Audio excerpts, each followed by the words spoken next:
Pode ir. Olá, pessoal. Estamos aqui, eu, professora Mariana Lima, e a professora Regina, para conversar um pouco sobre a submissão de artigos para o SBTIC 2021. Então, estamos próximo ao prazo de submissão dos artigos e achamos que é conveniente a gente conversar com vocês sobre alguns pontos que são relevantes nesse processo de submissão, tá? Então, estou compartilhando aqui com vocês a tela da página da conferência, então é interessante que vocês visitem o site, encontrem lá as principais informações que a gente já tem disponível, já temos algumas informações em relação à programação, e sobre a submissão, existe uma aba específica aqui, em que vocês podem acessar o template do artigo, e vocês podem submeter o artigo. Quando vocês clicarem em submeter artigo, vai levar para o nosso sistema de submissão, que é o sistema do OCS. E aí lá tem todo o passo a passo para a submissão do artigo. Eu acho que a gente até numa outra ocasião, Mariana, pode até montar uma conversa entre nós duas, falando do passo a passo. Sim, a gente mostra como submeter lá no OCS. E aí, hoje chamei aqui, estamos eu e a professora Regina, para a gente conversar um pouco sobre como é que é esse formato de artigo compacto que deve ser submetido, quais são as principais características desse template que a gente colocou para vocês seguirem para a submissão dos artigos, quais são as modalidades do evento, o que é que a gente trouxe de diferencial esse ano para alinhar com a temática do evento, né? E outras questões que a gente vai trazendo aqui na conversa. Então, só para destacar aqui no nosso site, aqui nas notícias, tá? A gente tem a notícia do template, que já está disponível, as diretrizes para publicação, que leva para o OCS. Mais abaixo, a gente fala sobre essa temática, que a temática desse ano é inteligência artificial construtiva, então a gente quer abordar a questão da inteligência artificial no desenvolvimento de projetos, na construção, né, na arquitetura e na engenharia, alguns keynotes aqui, e as datas importantes. Só para destacar, o nosso limite para recebimento de artigos compactos é dia 7 de fevereiro. Então, a gente não vai ter recebimento de resumos e depois recebimento de artigos. A gente já quer que seja a versão que vai ser submetida, já seja a de artigo compacto. E aí, às vezes as pessoas questionam um pouco sobre como é esse formato de artigo compacto, quais são os principais, o que leva a gente a solicitar que sejam artigos compactos e o que seria interessante de escrever em um artigo compacto. Então, vou jogar essa bola aqui para a Regina. Regina, qual é a sua opinião sobre o que é que a gente deve escrever de mais relevante quando a gente está redigindo um artigo compacto? O artigo compacto, no nosso caso aqui, nós estamos limitando a 3.500 palavras. Então, do título à última referência, 3.500 palavras. As palavras que são incluídas nas tabelas e nos quadros também contam. Muitas vezes, para fugir do limite das 3.500 palavras, o autor coloca a tabela ou o quadro como imagem. Mas tem que lembrar que o leitor, ele gasta o mesmo esforço ao ler um parágrafo quanto lendo uma tabela, que geralmente a tabela, o conteúdo é mais numérico, ou o quadro, o conteúdo é mais textual. O leitor gasta o mesmo esforço para processar aquela informação. Então, o conteúdo da tabela e do quadro é incluído nessas 3.500 palavras. Muitas vezes me é perguntado, eu posso exceder as 3.500 palavras em quanto? Eu diria que nós, como autores, não deveríamos querer exceder essas 3.500 palavras. Seríamos nós que deveríamos escrever menos, porque você não quer, de certa forma, gastar esse conteúdo, né? Queimar o conteúdo num artigo de evento e você quer guardar o conteúdo para um artigo de revista, né?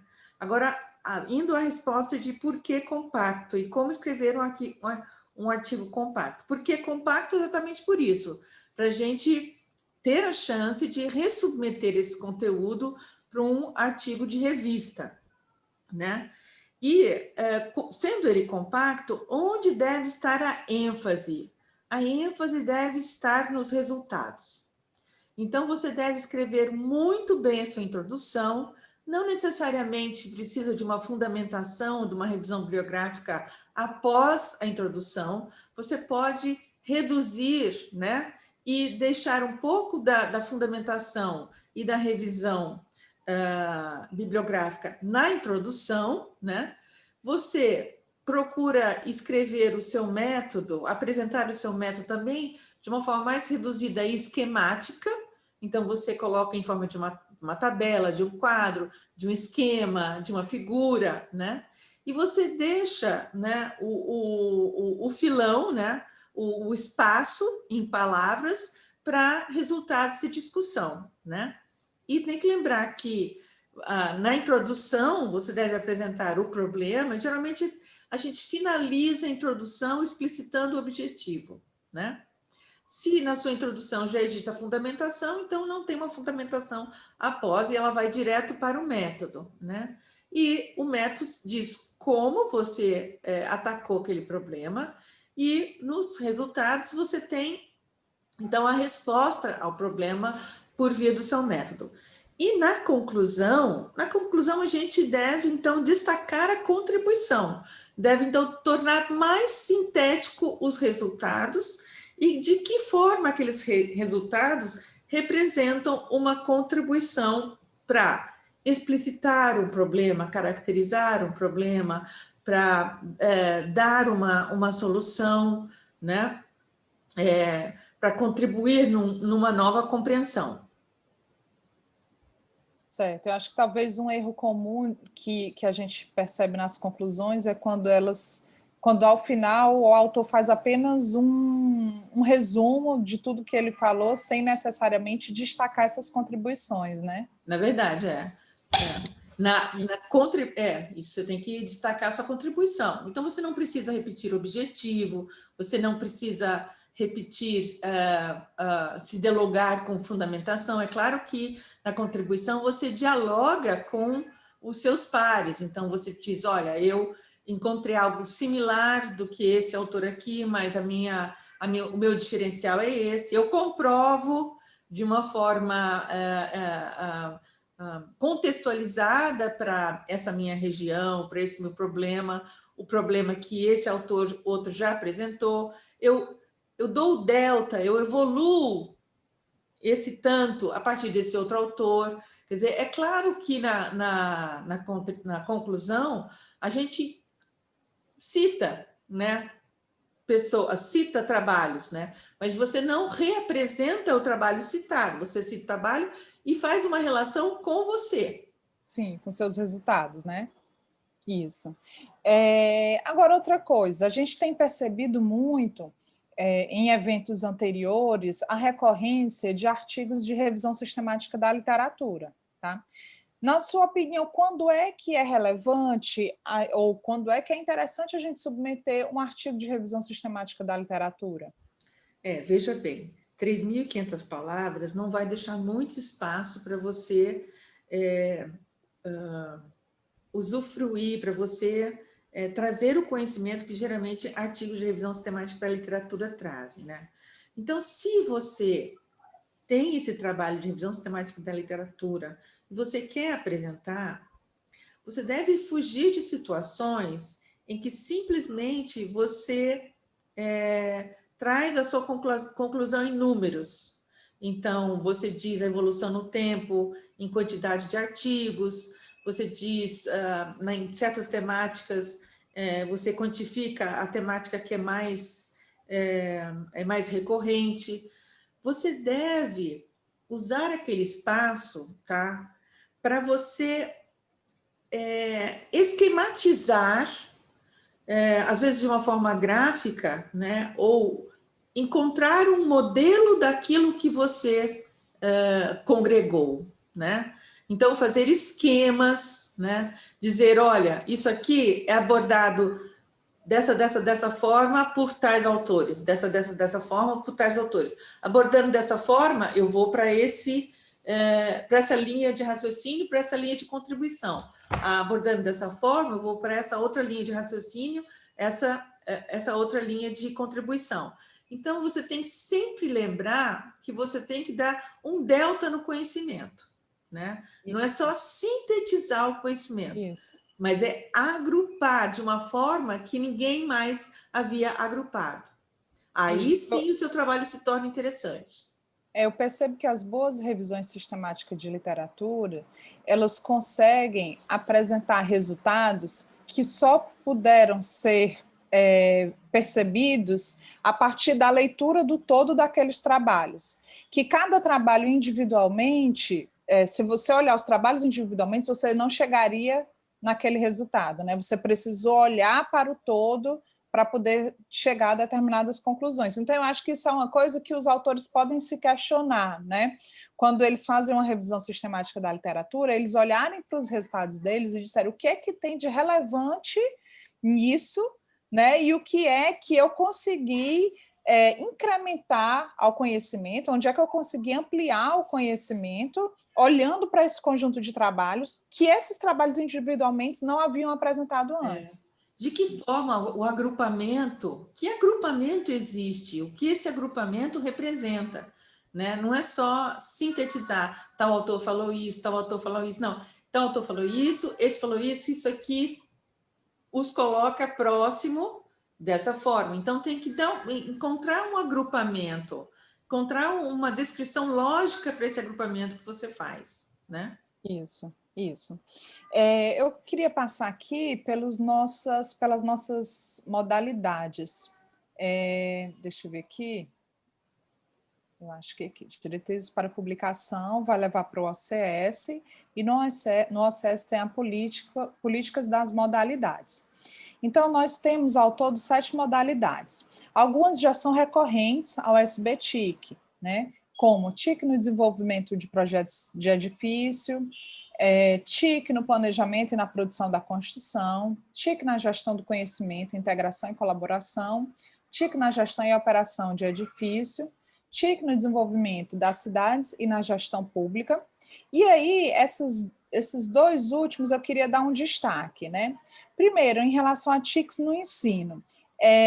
A gente vai realizar nesse mesmo ano do SBTIC o 3º ENEBIM, que é o Encontro Nacional sobre o Ensino de BIM. Então, uma coisa que a gente queria destacar é que se os autores, né, tiverem trabalhos que narram experiências didáticas, ou que narram planejamento de cursos, de disciplinas, né, ou conteúdos, né, materiais didáticos, então é interessante que ele submeta o seu trabalho no ENEBIM, porque lá é um espaço mais dedicado a essas questões. Tá? Entretanto, é importante a gente ter esse espaço também no SBTIC para que a gente possa compartilhar os resultados de pesquisas de mestrado, de doutorado, que tratam sobre as TICs no ensino. Né? E também porque o ENEBIM ele é mais específico para a questão de BIM, né? E o SBTIC ele não trata só de BIM, ele trata das tecnologias da informação e comunicação de um modo mais aberto, né? Mais amplo. Então, por isso, a gente mantém essa temática das TICs no ensino, mas a gente recomenda que seja trazido para cá, principalmente esses resultados de mestrados, de doutorados, né, que vem aqui para TICs no ensino. E aí, a outra temática, a outra modalidade que a gente colocou aqui foi a inteligência artificial na arquitetura, engenharia, construção e operação, que é uma temática própria aqui que é uma modalidade própria, né, que se aproxima da temática do evento. Então, Regina, o que é que você espera como diretora dessa modalidade, né? O que é que você espera dessa temática? Porque é uma novidade, né, no SBTIC. Sim, é uma grande novidade. Eu acho que a gente sempre no SBTIC, a gente procura nos nossos eventos olhar para o futuro, né? Dar um delta e puxar todo mundo, mostrar caminhos novos de pesquisa. Inclusive, em 2019, sem querer, a gente chamou atenção para gêmeos digitais, né? Isso. Que foi uma coisa muito interessante, né, para a nossa comunidade acadêmica. Aqui, nós, então, agora pegamos o desafio, demos um passo grande, né, para falar sobre inteligência artificial. Então, dentro de inteligência artificial, eu tenho conhecimento que nós, no Brasil, temos pesquisadores que já fazem hoje experimentações com inteligência artificial, usando algoritmos de aprendizagem, métodos estatísticos, encontrando modelos que fazem previsão, ou modelos que encontram agrupamentos entre dados em grande quantidade e mostram, então, um padrão que, com as nossas formas de agrupar informação, nós não conseguiríamos agrupar. Então, e a gente sabe, assim, parece que não é algo ainda de grande recorrência na pesquisa, mas a gente já tem, sim, pesquisadores brasileiros pensando, né, aplicando a inteligência artificial para concepção de projeto, para análise de desempenho, né, para análise de orçamento, para análise de erros em projeto, análise de situações de obra, acompanhamento de obra. E é isso que a gente quer, e é também análise de dados de ciclo de vida, montando arquétipos. Então, parece que é um salto grande, desafiador que nós estamos dando, mas eu vejo que nós, na pesquisa brasileira, tanto na arquitetura como na construção civil, temos condições de ter um conjunto aqui de artigos, né, para ser apresentado para a comunidade, e assim fazer uma primeira discussão, né, sobre inteligência artificial associada à arquitetura e construção. Eu estou bastante animada. Legal, eu também. Quero ver o que é que vai ser um momento interessante da gente poder compartilhar essas pesquisas que estão sendo desenvolvidas, né, nessas áreas, expor mais e perceber que a gente tem potencial para avançar ainda nessa temática, né? Agora, eu comecei aqui a nossa conversa falando um pouco da questão que a gente já tinha disponibilizado o template para as pessoas escreverem o artigo compacto, né? E eu queria finalizar trazendo um pouco essa questão também, porque quando a gente avalia trabalhos em eventos, em revistas, a gente percebe que, às vezes, mesmo bons trabalhos recorrem em erros que são comuns assim em relação à formatação, né? E o artigo ele tem o conteúdo e a forma, né? Isso deve ser observado, né? As regras de formatação, as regras de normatização, né? Então, o que é que a gente pode destacar para os autores se atentarem ao formatarem os trabalhos deles antes de submeter? Esse ano, nós aceitamos uma sugestão da organização de utilizar a sistemática de citação numérica no artigo, né? Isso. Ela continua sendo a ABNT na montagem da referência, né? Então, assim, na montagem da referência ao final do artigo, a gente segue o padrão ABNT, né? Mas na hora de citar o estudo, a gente usa a referência numérica, né? E isso quer dizer que, então, a primeira referência que aparece na lista de referências, a que tem a número 1, é que é a primeira citada. Então, a gente não tem... Não é em ordem alfabética, né? Alfabética, né? Isso. Você sabe que eu já comecei a escrever alguns artigos para submeter para a SPTIC, e eu encontro uma certa dificuldade, porque na narrativa em português fica gostoso você falar segundo Xavier, abre parênteses, 2018, né? Então a gente sabe que a gente está falando do autor, que tem sobrenome Xavier, e o trabalho é de 2018. E agora, como é que você faz com o número 1, né? Segundo 1, né? Usa, né? A ênfase é no que ele fez e não nele, né? Exatamente. Então você agora escreve sobre o trabalho, coloca a síntese, o conteúdo que você está querendo extrair e fazer uso e construir sobre no artigo, e você vai colocar o 1, talvez, no final da frase, né? 1,2,3, que são 3 autores, né? E vão vir na sequência, né? eu acho que a gente está inovando, mais uma vez, na SPTIC e dando uma chance de aprendizado, eu acho, para os nossos colegas da área, né? Sim, E, assim, e extremamente importante, e não deixar com menos valor, né? Na hora de montar as referências, que elas fiquem completas e que sigam realmente o padrão ABNT. Então, o autor, o último sobrenome dele em caixa alta, depois o nome, vírgula e as siglas do nome do autor, os autores separados por ponto e vírgula. O negrito não está onde a gente bem entende, né? Dependendo do tipo de fonte, o negrito, por exemplo, sendo uma dissertação, tese, o negrito está no título do trabalho. Sendo um trabalho publicado em revista, o negrito está no título da revista, porque a revista tem mais importância do que o próprio trabalho em si.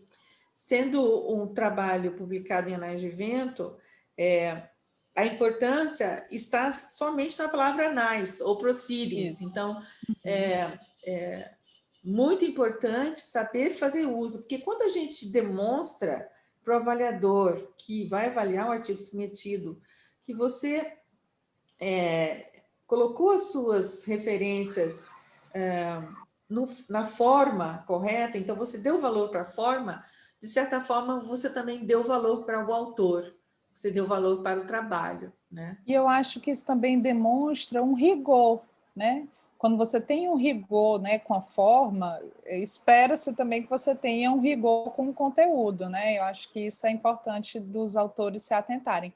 E aí, assim, eu queria destacar que quem baixar o template, ler o template, vai perceber que o template está muito bem explicado, né? Então, o texto do template não é só um texto aleatório, ele realmente é um texto explicativo de como utilizar aquele template, né? E outra coisa muito importante no template é que ele é todo feito com estilos. Então, não é Isso. porque o texto está dizendo, olha, tem que ser fonte tal, tamanho tal, tipo tal, com recuo tal, que você deva você mesmo fazer isso no texto. Você deve procurar usar o estilo, né? Porque o estilo já vai trazer aquela formatação Por para o isso que é seu um texto. template, né? Facilita de montão, facilita muito. Isso.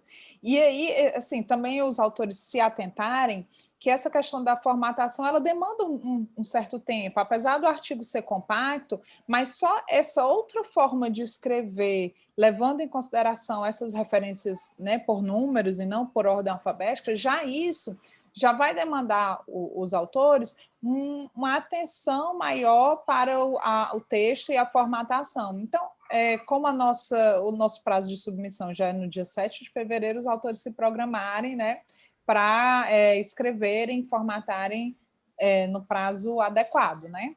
Verdade. Eu acho que era isso que a gente tinha para conversar nesse momento. Eu convido as pessoas aos pesquisadores da nossa área que submetam os trabalhos no SBTIC.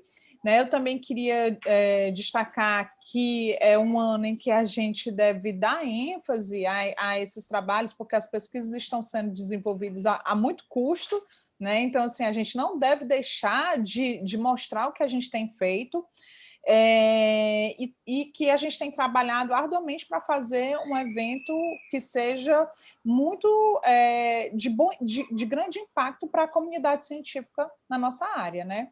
Então, convidamos a todos a submeterem os seus trabalhos. E aguardem a nossa próxima conversa, que a gente vai falar, então, sobre como submeter. Vamos fazer o passo a passo da submissão.